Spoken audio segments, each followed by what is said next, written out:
ज्या व्यक्तीला मी कधीच पाहिलेलं नाहीये ती एक्सपायर झाली आणि आम्ही इथे सगळी साफसफाई करतोय, सुतक काढतोय, पण त्यामुळे ना एकदम स्वच्छता वाटायला लागली आहे घरात आणि छान वाटतंय.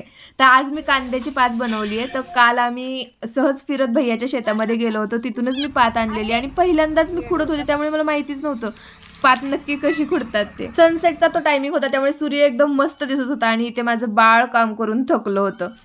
कांद्याची पात स्वच्छ धुवून त्यानंतरच मी चिरून घेतली. आता याला बनवायची प्रत्येकाची वेगवेगळी पद्धत. तर डाळ वगैरे घालून मी ही भाजी बनवली होती. आता कोणतीही भाजी बनवू देत, आमच्या सासूबाईंना त्यामध्ये शेंगदाण्याचा कूट लागतो, त्यामुळे मी त्यात थोडासा शेंगदाण्याचा कूट सुद्धा घातला.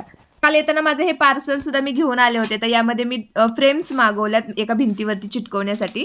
या फ्रेम मला आवडल्या म्हणून मी त्या ऑर्डर केल्या असं नाही, तर त्यावरचे जे स्लोगन होते ना ते मला खूप जास्त आवडलेले, त्यामुळे मी ते ऑर्डर केले आणि जसं ते पिक्चरमध्ये दाखवले होते ना सेम तशाच त्या फ्रेम आलेल्या आहेत. 239 रुपयाला मला या 3 फ्रेम मिळालेल्या. वर्क हार्ड, स्टे हंबल आणि हा स्लोगन मला सगळ्यात जास्त आवडला होता.